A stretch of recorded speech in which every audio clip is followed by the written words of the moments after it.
ఇక తెలంగాణలో స్థానిక సంస్థల ఎన్నికలకు బ్రేక్ పడినట్టు తెలుస్తోంది. ఈ నెలాఖరులో ఎన్నికలు నిర్వహిస్తారని ప్రచారం జరిగింది. అయితే ఇప్పుడు కులగణన సర్వే మళ్లీ నిర్వహిస్తామంటూ డిప్యూటీ సీఎం భట్టి విక్రమార్క ప్రకటించిన నేపథ్యంలో లోకల్ బాడీ ఎలక్షన్స్ వాయిదా తప్పదన్న అంచనాలు వ్యక్తమవుతున్నాయి. మార్చి మొదటి వారంలో కేబినెట్ భేటీ కానుంది. ఆ తర్వాత బీసీలకు 42% రిజర్వేషన్లపై అసెంబ్లీలో తీర్మానం చేసి కేంద్రానికి పంపుతుంది. ఈ ప్రక్రియ అంతా జరిగేసరికి 3 నెలలు పట్టొచ్చని రాజకీయ విశ్లేషకులు భావిస్తున్నారు. ప్రజల నుంచి వ్యతిరేకత ఉందని, స్థానిక సంస్థల ఎన్నికలను ప్రభుత్వం వాయిదా వేసేందుకు చూస్తుందని విపక్షాలు ఆరోపిస్తున్నాయి.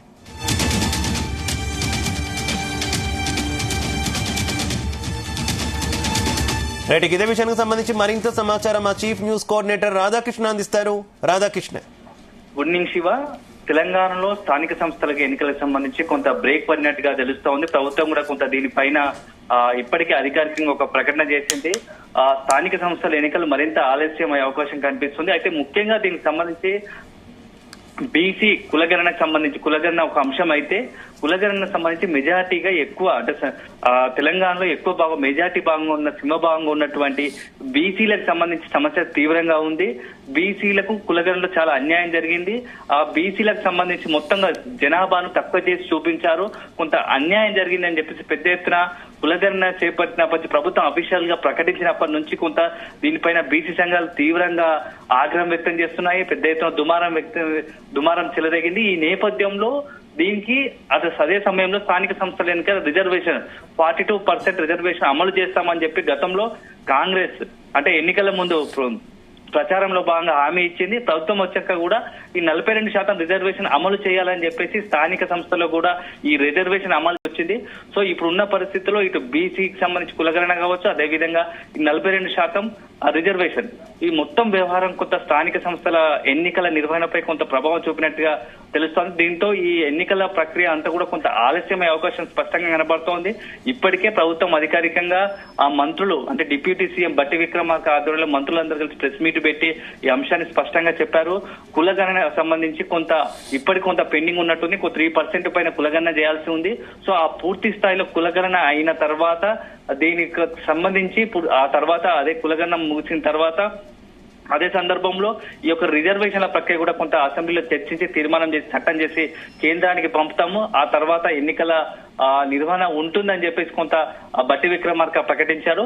ఇదే సందర్భంలో మరొక కొన్ని విషయాలు కూడా కొంత కాంగ్రెస్ వర్గాలు కావచ్చు, ప్రభుత్వ వర్గాలు, రాజకీయ వర్గాలు చర్చ జరుగుతున్న అంశం ఏంటంటే ఇప్పుడున్న పరిస్థితుల్లో స్థానిక సంస్థల ఎన్నికలకు వెళితే కొంత ప్రభుత్వానికి వ్యతిరేకంగా కొంత ప్రజల నుంచి తీర్పు వెల్లడే అవకాశం ఉందని చెప్పేసి ప్రభుత్వం కూడా గుర్తించినట్టుగా తెలుస్తోంది. కొంత ప్రభుత్వం ఇంటెలిజెన్స్ వర్గాలు కావచ్చు, కాంగ్రెస్ స్థానికంగా ఉన్నటువంటి ఎమ్మెల్యేలు ఆయా నియోజకవర్గాల సంబంధించి ఇటీవల సీఎం రేవంత్ రెడ్డి మొత్తంగా కూడా ఎమ్మెల్యేలతో సమావేశమయ్యాడు. ఈ సందర్భంలో కొంత పథకాల తీరు పైన ఎమ్మెల్యేలు ఏకరువు పెట్టినట్టుగా తెలుస్తోంది. సీఎం రేవంత్ రెడ్డి ముంగట అంటే కొంత సంక్షేమ పథకాలు స్పీడప్ చేయాల్సిన అవసరం ఉంది. రైతు భరోసా కావచ్చు, అదే విధంగా రేషన్ కార్డుల ప్రక్రియ అనేది కొంత త్వరితగతంగా చేయాలి. ఎందుకంటే ఇప్పటికి కూడా రైతు భరోసాకు సంబంధించి నిధులు పూర్తి స్థాయిలో రైతుల ఖాతాలో జమ కాలేదు. కేవలం ఇప్పటి వరకు 3 ఎకరాలకు సంబంధించిన రైతులకు మాత్రమే అకౌంట్ లో నగదు జమ అయింది. ఇంకా చాలా మందికి రైతు భరోసా నగదు అకౌంట్ లో జమ కావాల్సిన ఉంది. సో ఇదంతా కూడా పెండింగ్ ఉంది. ఇలాంటి పరిస్థితులు అదే సందర్భంలో కొత్త రేషన్ కార్డులకు సంబంధించి ప్రభుత్వం ఇప్పటికే ప్రకటించింది. దాని ప్రక్రియ మాత్రం కొంత అనుకున్నంత స్థాయిలో స్పీడప్ అవడం లేదు, వేగంగా జరగట్లేదు. సో ఈ మొత్తం వ్యవహారంలో ఇప్పుడు ఎన్నికలు వెళ్తే కొంత ప్రజలు రాధాకృష్ణ ఇఫ్ ఇన్ కేస్ ఈ సర్వే ఎక్స్టెండ్ చేయడం వల్ల ఇప్పుడు గనక ఎన్నికలు గనక వాయిదా పడితే మళ్ళీ ఎప్పుడు నిర్వహించే అవకాశం ఉంది? గతంలో కొన్ని వార్తలు వచ్చాయి కదా, ఖచ్చితంగా తెలంగాణలో ఉప ఎన్నికలు రాబోతున్నాయి పార్టీ మారిన ఎమ్మెల్యేలకు సంబంధించి, ఈలోపు స్థానిక ఎన్నికలు పూర్తి చేయాలని కాంగ్రెస్ భావిస్తుంది అనేటటువంటి కొన్ని వ్యాఖ్యానాలు కూడా మనం చూసిన నేపథ్యంలో ఇప్పుడు వాయిదా పడితే ఎప్పుడు జరిగే అవకాశం ఉందనుకోవాలి?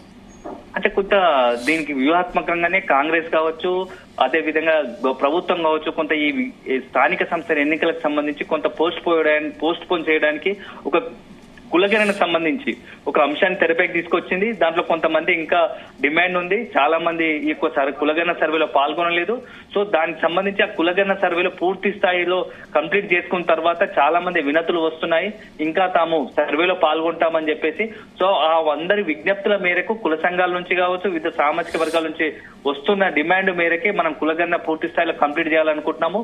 సో ఈ మొత్తం పూర్తిగా చేసిన తర్వాతే ఎన్నికలకు వెళ్లాలని ఆలోచన ఉంది. సో ఈ సమయాన్ని కొంత మనం ఆ ప్రజలు ఏం కోరుకుంటున్నారు, సంక్షేమ పథకాల విషయంలో కావచ్చు, అదే విధంగా ఇతర ప్రభుత్వంపై వ్యతిరేక అంశాలు ఏ అంశాలు ఉన్నాయి, వాటి లోటుపాట్లను సరిచూసుకునే అవకాశం ప్రభుత్వానికి కొంత సమయం దొరుకుతుంది.